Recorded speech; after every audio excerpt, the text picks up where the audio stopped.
Hi guys, my name is 60 Scory. They call me Black Jesus just because I do miracles, and this is Bread of Life. 7 benefits of polygamy. 7 benefits of polygamy. I've highlighted them here. We'll also read from our book, Find Your Husband. We're going to read from this book. Yes. I've spoken to not less than 20 doctors, and they've confirmed to me that regular sex reduces at least 20 ejaculations per month, reduces the risk of prostate cancer. They've told me. Okay, now monogamy makes the man have irregular number of sex or amount of sex. Yes, because we know that it is not every time that madam is ready for sex. Yeah, because the life cycle of a woman involves different stages and different periods, menstrual cycle, pregnancy, childbirth, and all those years. So it's not every time. So she is not always available. Our forefathers, in all their wisdom, said, okay, let's give this man several wives according to how he can cater for, so that he's not going to die of these diseases. Our forefathers lived long ago. Our forefathers lived 120, 130, 140, 150 years. But now our lifespan is 45. Go to the hospitals and see how many men die of prostate cancer. Now some people are not even married. Some are priests, religious, and all that.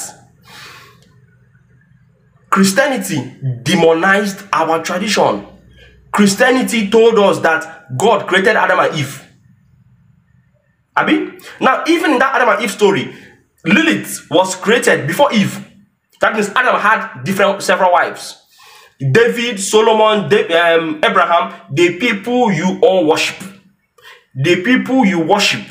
have several wives. Okay, if you come to the New Testament, Matthew chapter 19 from verse 4 to 6, Christ said that the Creator made them male and female. That is why a man will leave his father and mother and go and cling to his wife. They shall be one. One flesh, not two. Nwoke geji ahafụ nne ya na nna ya gara pra na ahụ nwanya ha ma bo abuzo otu. Now there was no time Christ said if you go and rapra na ahụ nwanya bo ị ga-anwụ or ị ga-go kumo. It is written nowhere. So even Christ didn't condemn polygamy. So where did we get all this from? Where? Number 2, it prevents infidelity. Yes, it prevents infidelity because it's easier to cheat on one wife than to cheat on 5 wives. It's easier. In those days, there was no cases. There were only little cases of infidelity. Understand? Very little cases. That's number 2. Number 3, it reduces prostitution. It reduces prostitution, whether I like it or not. Somebody said polygamy does not reduce prostitution. So what is the cause of prostitution? Prostitution is caused when a lady cannot find a man and she needs money. She goes to sleep. She even sleeps with people's husbands as side chicks, side pieces. So why do you say prostitution, polygamy does not prevent prostitution? I'm logic.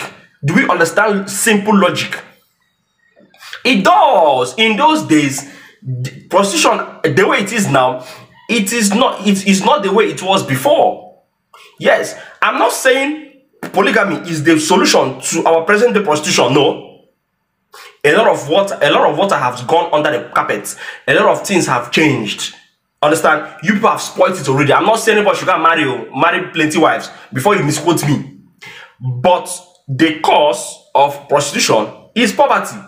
And when there was polygamy in those days, there was less poverty and less prostitution. This is simple logic. Okay?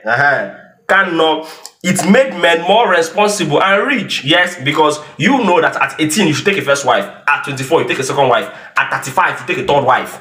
You know, so you hustle to meet targets.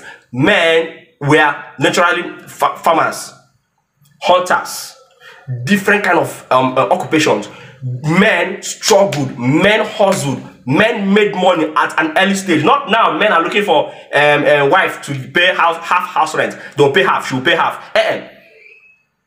Men now are poor. What caused men to be poor? It is religion. When you gather men inside a church for hours, 7 times a week, telling them jargons, telling them that the Lord provides for his children when they sleep. Why wouldn't they be lazy? Why wouldn't they be poor?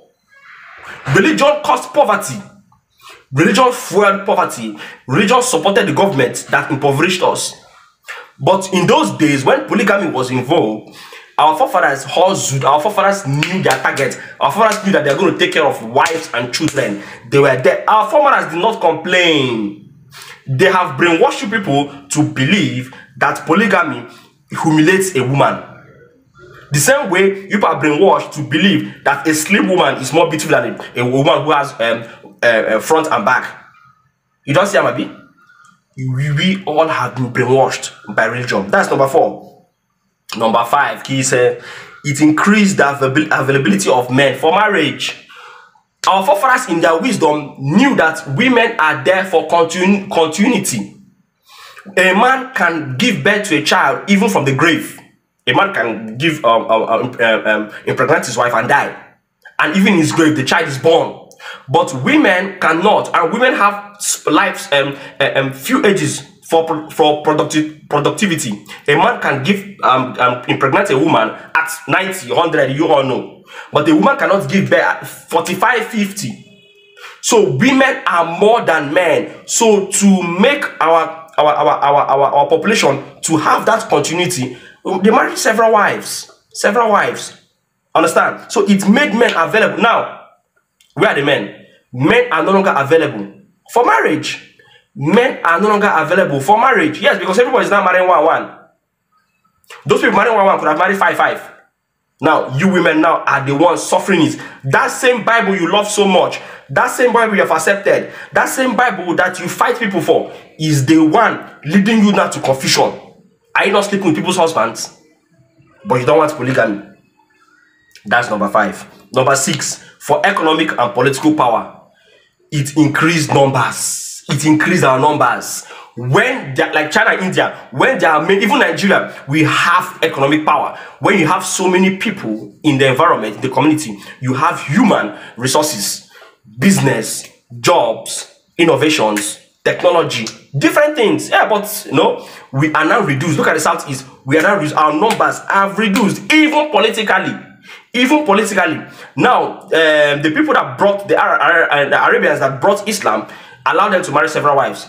But the Christian missionaries never allowed us to marry several wives. Now, our numbers cannot be compared with the numbers of the North. ML election, Peter Obi would have won this election sharply if we had been doing polygamy, because we have had the numbers. I have come out with my 40 children and 5 wives. We also have with his 8 wives and 50 children. But now you've seen it now. It has hampered our. I don't know whether the early missionaries had this in mind before. You see? That's number 6. Number 7, it reduced the rate of divorce and domestic violence. When you have 2-3 wives, none of them will want you to divorce them. None of them. Why? They even want you to be alive and healthy, so that you help. The last wife will want you to help her train her children as you train the first wife. The first wife, the one that you first met, you're first in love with, will not even want you to die because she's like your sister. Men lived long life. Our forefathers never complained. Our forefathers were there to take care of the family till old age. But now we are dying. Because we have accepted a religion that is not ours. In our next life, if they ask us to accept foreign religion, we will not agree. Now, let me just read this short thing from my book. Find your husband. Okay? Polygamy. In traditional African societies, this was a norm in the olden days. Not until the advent of Christianity, which taught that polygamous couples would go to hell, demonizing. The doctrine was strengthened and enforced by not wedding polygamous couples in church, making monogamous couples who wedded in church the real candidates of heaven. Now, what is the reason? What is the benefit of this our church wedding? No benefits. It's even leading us to the things we thought we would not find. Are you not seeing it? We'll treat that later. At the moment, heaven, hell, and purgatory doctrines cannot be quantified or proven with the tools of logic, philosophy, psychology, science, and common sense. So why kill a cultural practice because of this? Why do you kill our practice because of he enemy exist? Elebe heaven no, elebe hell no, elebe Garden of Eden no. Ebe ano ke Adam and Eve. Gwa me no come chop visa get ban go call Geri. I'll go there and snap picture. These things are fictions. Our ancestors never disliked or complained about it or said it hurt or killed them. Neither our four mothers. Dear women, don't be shy to go into a polygamous home, in as much as the man in question will treat you and your co-wives with love and respect without dehumanizing any one of you or your children. I've told women, if you see second wife, you go. All those people that have been insulting Richard Daniel, you know, say they still at their house. If you see second wife, if the man loves you and can take care of you and will not dehumanize you, you go, because husband no day or way born or no. Men, young men are even outside the country getting married to Igbo because of pepper. Your husbands have shortened. We'll treat that later. If a man can take care of you as one of his wives, then do you prefer to remain single and keep waiting for your tall, dark, and handsome husband? No, everybody go marry young bobo like me. Some go marry them pa. I don't tell you now. Some ladies who refuse to accept marriage proposals from polygamous men now regret it at old age. Yes, because don't forget, you have the right to a child or children that will look after you when you are old and feeble. Every human being has rights for a child. That is why I don't fight single mothers. You have the right. We have culture. We have common sense. You have the right to somebody that will take care of you, make a wanka at old age. Don't forget, you have the... Okay, we've done that. Some ladies would rather sleep with these married men and collect money from them as sugar daddies than agree to marry them as second wives. You see, religion gave us this hypocrisy. You don't want to marry the man because you don't want to be seen as second wife, but you sleep with him and collect money. And you come on social media and claim small girl with big God. Daughter of Zion, I know my Redeemer liveth. Have you seen how religion have messed us up in all its ramifications? You cannot marry your father's age mate, but you can sleep with your father's ancestors. No one would laugh at you once you accept to be a co-wife. The ones people laughed at are presently in their monogamous homes, like Richard Daniels, while those who laughed at them are sad in their singlegamous homes. Polygamy has more benefits and advantage than monogamy. The monogamy has no effect, no benefit. Your husbands are still cheating. What's the difference? Your husbands are still cheating with side chicks, with baby mama everywhere. So what benefit has it done to you as madam? What? And your husbands die of diseases they don't know. Yeah, because at a certain age, when madam reaches 50, 45, 50 or 60, I don't think a 60-year-old woman can have regular sex. But a 60-year-old man still strong, gidiba. That is when our forefathers realized that the men can take other wives. But now we spoil our culture. And this culture we spoil is hurting you women that have refused to leave religion and Christianity. Continue. Thank you. Bye-bye. Enjoy yourself.